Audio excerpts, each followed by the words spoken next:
দেখো set function থেকে খুব গুরুত্বপূর্ণ একটা এমসিকিউ বলছে যে a = 1 2 3 হলে a এর প্রকৃত উপসেট। আমরা কিন্তু মাত্র উপসেট বাই করা শিখছিলাম, বাট এখানে বলছে প্রকৃত উপসেট। আচ্ছা, উপসেট বাই করার সূত্র জন্য কি ছিল, যে আমার উপাদান সংখ্যাকে আমি n দ্বারা প্রকাশ করি, তার উপসেট হবে, উপসেট সমান বাই করার সূত্র কি ছিল ভাইয়া, সূত্র ছিল 2 to the power n, 2 to the power n।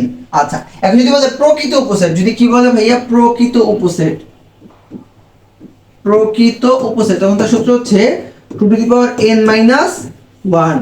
ঠিক আছে, এইটা হচ্ছে সূত্র। ওকে, তো চলো বের করি। দেখো আমার a = আমার উপাদান আছে কয়টা, একটা দুইটা তিনটা, আমার এখান থেকে বাই করতে বলছে কি প্রকৃত উপসেট। তাহলে সূত্র হবে যে 2 টু দি পাওয়ার 3 মাইনাস, দেখো 2 টু দি পাওয়ার 3 মাইনাস 1 কত হয় ভাইয়া, 8 মাইনাস 1 তার মানে 7। ওকে, তো প্রকৃত উপসেট কয়টা ভাইয়া, 7টা। কয়টা, 7টা।